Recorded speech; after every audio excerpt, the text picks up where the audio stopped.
Hot metal and polar ice.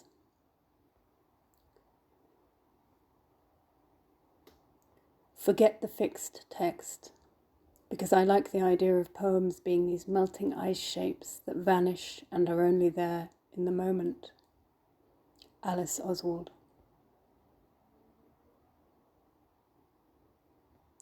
In the same interview, Oswald says, "Poetry is not about language, but what happens when language gets impossible."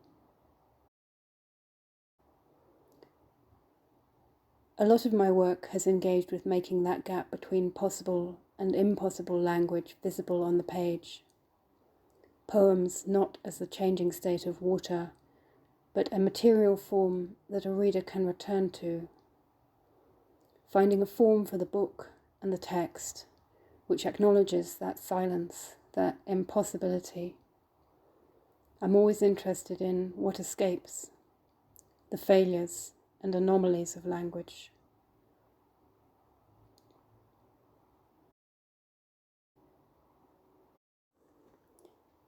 In this film, you'll see how letterpress was my first means of publishing my poetry, and then how I employed it in the book How to Say I Love You in Greenlandic, an Arctic alphabet. After a degree in English literature, I wanted to learn more about the form of books, rather than the words they held. I went to apprentice at Barbarian Press in British Columbia in Canada, followed by an internship at the Centre for Book Arts in New York. These experiences of book arts were to be fundamental. They were the mirror image of my literature studies. I learned how, in the words of poet and typographer Robert Bringhurst, the writer can map both speech and thought onto the typographic silence of the page. An extra dimension was added to my practice. Text could now exist in space, as well as time and sound. One of the first texts I worked on at Barbarian Press was a broadside of a Sappho fragment. I carved the words in lino bostropheden, a Greek term meaning as the ox ploughs, the writing turns upon itself at each margin. Printing, like poetry, was a means to make these ancient forms new. It was empowering to see my own texts and those of others take shape on the page without a need for any intermediary publisher. This was the millennium, a time before I had my own laptop. Printing with metal type revolutionized my work and gave me confidence. I set the words one letter at a time and upside down in the composing stick, adjusting hairline spaces with nuances of copper and brass. I learnt to kern the letter F by filing down the edges of the metal.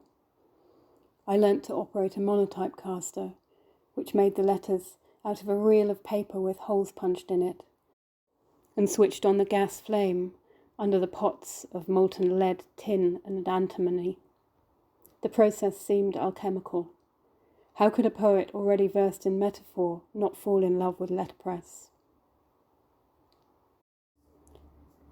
At Barbarian Press, I absorbed traditional rules about impression, appropriate papers, and ink levels that were sometimes as prescriptive as the canon of English literature I'd left behind. For my teachers in Canada, William Morris was still the epitome of the artist's book. I responded to the work of artists who were playing with the form in new, radical ways. Artists like Claire Van Vliet and Julie Chen in the US. In the UK, Ken Campbell was printing his own poems and breaking all the rules.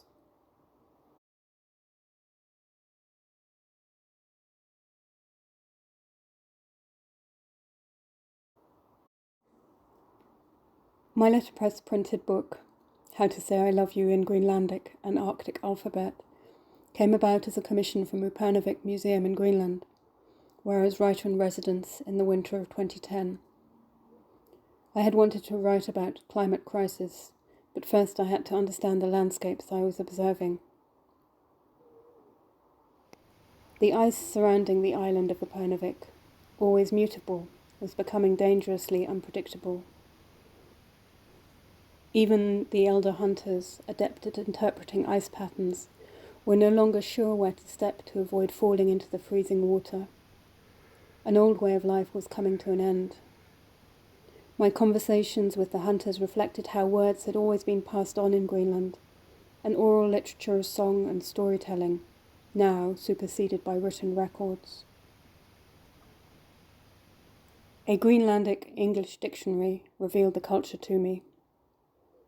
The vocabulary is fundamental for understanding Arctic ecology, say scientists who study climate change. But the United Nations Culture Agency has designated Greenlandic vulnerable and predicted that dialects would disappear within a century.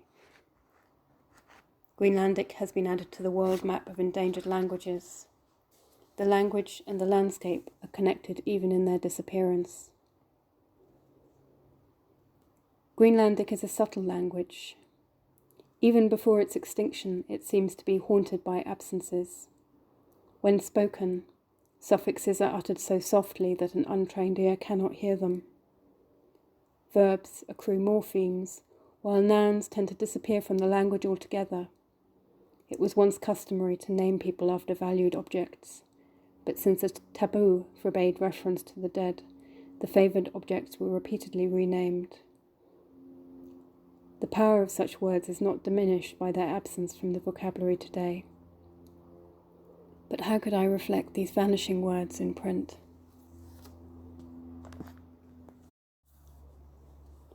I planned to make a book that would be accessible to readers of both Greenlandic and English. I'd wanted to print an alphabet book since I first began working with letterpress. The ABC structure offers possibilities for play and variation, as demonstrated by the celebrated pop-up alphabet concertinas of Circle Press, or another book with an extinction theme, Wrong Kings Going, Going, Gone, which has a poem by Richard Price as the text. From the dictionary, I began to select words for inclusion in an alphabet book, a form which would reflect not only my experience learning Greenlandic, but also provide an introduction to the language for others. The typical ABC doesn't apply to Greenlandic, as the alphabet contains 18 letters, only 12 of which are ever used at the beginning of words. My 12 words had to be carefully chosen. I settled on 12 verbs, which would present a narrative in 12 micro-chapters.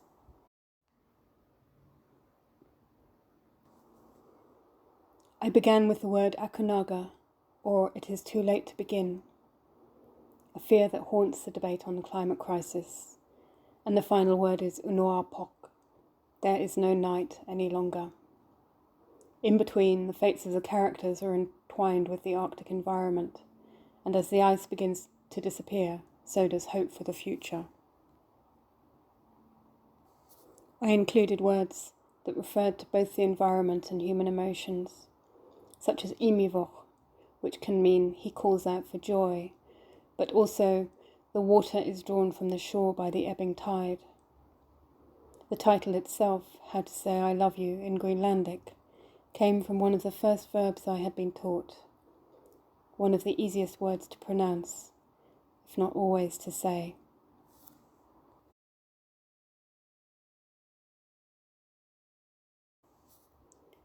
As I'd studied the words in the dictionary, I would glance out to sea. I began to see the icebergs lined up on the horizon of Baffin Bay as a type of arcane writing. I wondered if perhaps the topography could provide a new typography for a language that had not had an easy relationship with letter forms and words on paper. And so the Greenlandic words and their English definitions are accompanied by illustrations of icebergs. The minimal images reflect my visual impressions of the Arctic, fragments of colour, equivocal silhouettes against the snow, observations of irregular tessellations of ice floes on the dark sea. I turned to the artefacts in the museum for more visual clues. Maps viewed from above, painted on sealskin, the outlines of figures carved on combs and knife handles, scenes of battles and narwhal hunts scratched on ivory scrimshaw, an art form developed by whalers.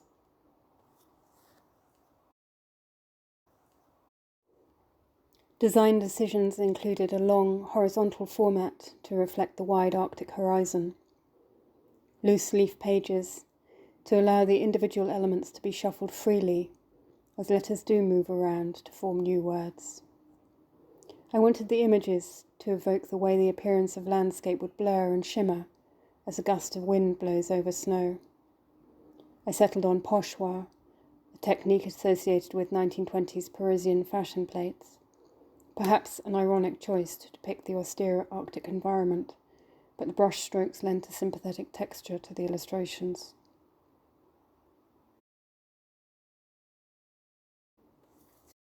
The self-consciousness of the fine press or artist book, printed letterpress, and the high value set on the material artifact contrast with the performative role of words in an oral culture. Yet my work continued a little-known history of letterpress in the Arctic. The printing press had been introduced by missionaries during the late 18th century. Dr. Hans Runk was concerned about the survival of Greenlandic culture under Danish rule and published ephemera, books of folk tales, and in 1861 founded a national newspaper.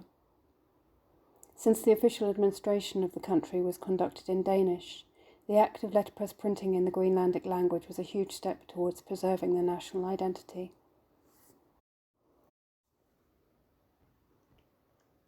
And yet the Latin alphabet on the metal type imported from Europe, used by the colonial administration to print books and dictionaries, was not designed to record the sounds of Greenlandic.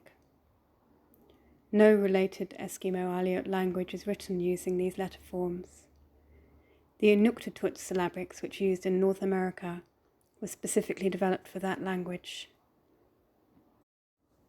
And so Greenlandic words inhabit the orthography restlessly, and letter forms and spelling were still being debated at the start of the 20th century. I wanted my book to voice the question, can the environment survive without the language? Can a language survive without the environment? The poet Jory Graham recently said in an interview around the publication of her book Runaway, "One must break the silence with something equal to the silence." As a writer, to commit words to print in any media is a significant act.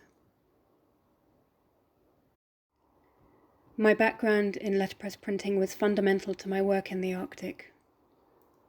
Hot metal provided a symbolic means to think through issues of endangered languages and the loss of sea ice, as well as the means of publishing the resulting texts.